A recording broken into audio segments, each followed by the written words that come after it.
Bonjour mesdames, messieurs. Donc aujourd'hui on va parler de la Coupe du Monde des clubs qui se jouera en juin prochain.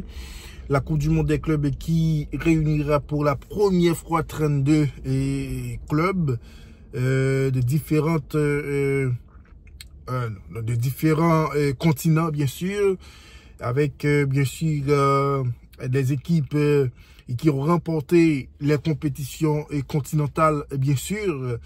Et pour les critères de qualification pour la Coupe du Monde et des clubs, il faut rappeler que les clubs se qualifient et principalement de deux manières et pour la Coupe du Monde des clubs.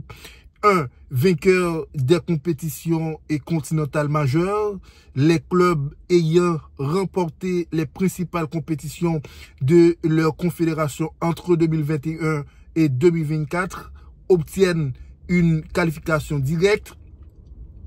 Les équipes remportées les compétitions continentales entre 2021 et 2024 obtiennent une qualification directe, surtout pour les équipes européennes, pour les clubs européens bien sûr.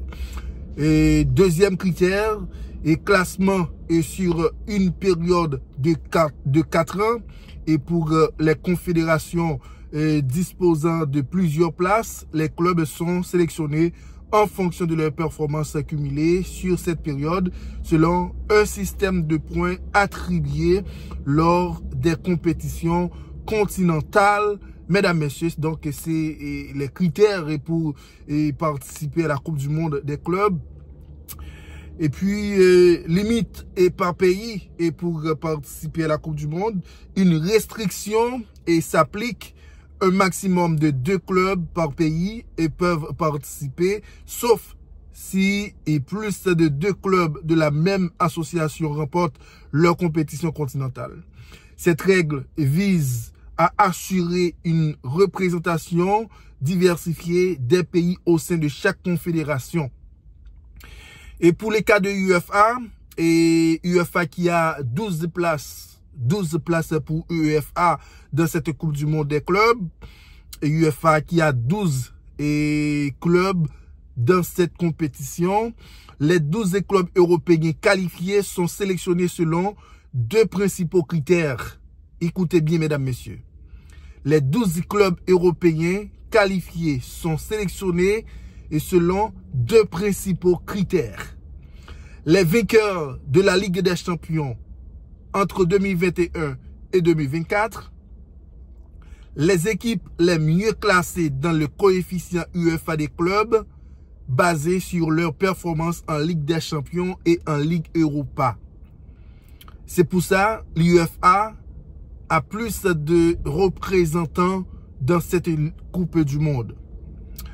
Manchester City d'Angleterre, vainqueur de la Ligue des Champions 2022-2023. Real Madrid de l'Espagne, vainqueur de la Ligue des Champions 2021-2022. Chelsea d'Angleterre, vainqueur de la Ligue des Champions 2020-2021. Bayern de Munich d'Allemagne, et qualification via le classement de UEFA. Écoutez bien. Et puis le Paris Saint-Germain de la France, qualification via le classement de UEFA. Inter de Milan d'Italie, qualification via le classement de UEFA. L'Atlético de Madrid de l'Espagne, qualification via le classement de UEFA. Juventus d'Italie, qualification via le classement de l'UEFA. Puis Benfica Portugal, qualification via le classement de l'UEFA. FC Porto Portugal, qualification via le classement de l'UEFA. L'équipe de Salzbourg, l'Autriche, qualifiée via le classement de l'UEFA. Borussia Dortmund de l'Allemagne, qualification via le classement de l'UEFA. Donc, et ces 12 clubs qui vont participer de la Coupe du Monde des clubs, qui vont représenter l'Europe, eh bien, ces clubs-là sont classés parmi les meilleurs dans le classement de l'UEFA. Exemple, le Real de Madrid qui a récemment remporté la Ligue des Champions en 2023 et 2024. Après, les autres clubs sont des équipes qui sont classées parmi les équipes, bien sûr, qui sont mieux classées dans le classement de l'UEFA, ce qu'on appelle coefficient pour la zone européenne. Exemple, donc, le Real de Madrid et Manchester City qui sont récemment vainqueurs de la Ligue des Champions de football. Donc, c'était des précisions pour vous et mesdames, messieurs qui vont regarder bien sûr la Coupe du Monde des clubs avec les critères pour les 32 équipes qui vont participer de la Coupe du Monde des clubs. On verra bien sûr d'autres informations dans les jours qui viennent.